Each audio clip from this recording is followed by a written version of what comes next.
All right, let's start talking about quarter notes and eighth notes and how they work with the right hand, or your strumming hand if you're a lefty.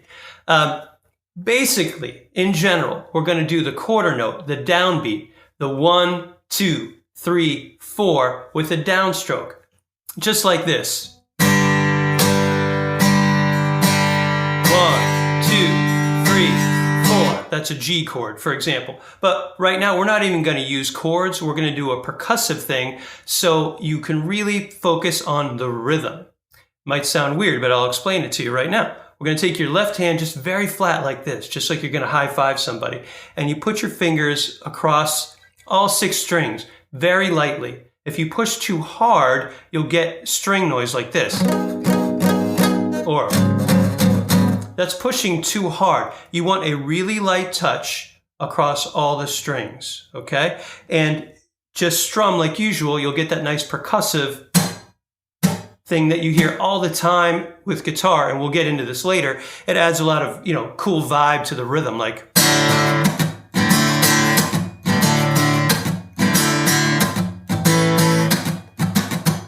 Right?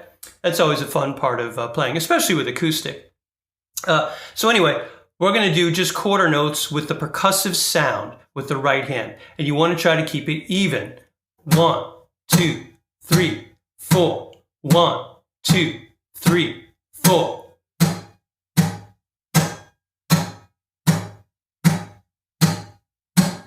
See? I'm keeping it even. It's not that exciting, but this is good practice. It's good training. Now, what I recommend is using a metronome. There are a zillion metronome apps out there for free. If you type in metronome to Google, there's a metronome right in Google. There's metronome websites. You can find them anywhere. I recommend starting around 60 or 70 BPM on this and just start to follow along. Quarter note, 2, 3, 4. Click, click, click, click. Now, one thing you might not be noticing is there are eighth notes in there too. Every time I do a downstroke, when I go to do another one, I have to do an upstroke to get there, don't I? I have to go. So that upstroke that we're missing on purpose is where the eighth notes are. So we're strumming quarter notes, but it's really you're strumming 1 and 2 and 3 and 4 and 1 and 2 and 3 and 4. Well, I hit the and there, but that's what we're going to do now. We're going to hit all of the eighth notes right now, like this. So you'll hit all the downs and all the ups, trying to keep it even, like this.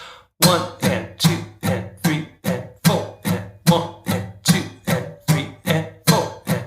Notice the percussive sound. 1 and 2 and 3 and 4 and. Usually a measure is 4 counts. That's what we're doing. We'll talk more about that moving on. But so try to put both of them together in an exercise like this. Do some quarter notes, then do some eighth notes right in a row. I'll show you right now, like this. 1, 2, 3, 4. 1 and 2 and 3 and 4 and 1, 2, 3, 4. 1 and 2 and 3 and 4 and.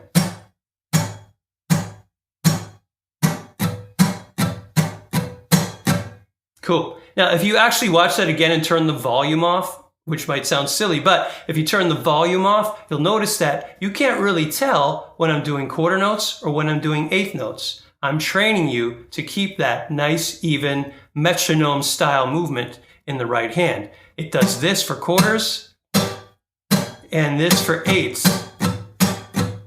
But again, I'm training you when to hit the strings and when to miss the strings. This is a great basis for good rhythm playing. Okay, here's a sample for you on how to practice it. I've set my metronome to 70 BPM. I'm going to hit it now and I'll show you what to do, okay? So here we go. Count yourself in too. Get into the groove.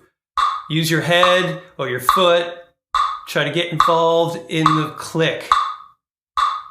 1, 2, 3, 4. 1 and 2 and 3 and 4 and 1.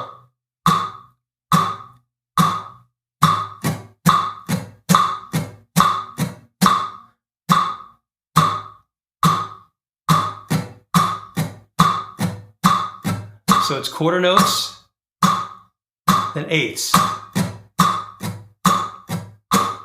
So you notice how the downstroke that I'm doing always hits on the click.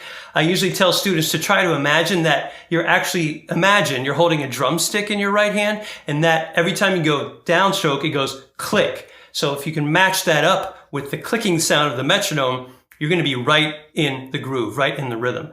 Another recommendation I have for you is always think of the metronome or the rhythm you're playing to as the boat that you are water skiing behind. That might sound a little goofy, but the idea is to not anticipate the beat. You want the beat to pull you along. So you're sitting back on the water skis and you're going along. So rhythm always sounds better if you're slightly a little late rather than being a little early before the click happens, okay? So something to think about. It takes practice, but I can't stress enough how helpful it is to kind of involve your body in the rhythm. That's what makes rhythm feel good. If you're doing that and really stiff and holding your breath and all that stuff, it doesn't work. Okay, great. I'll see you at the next one.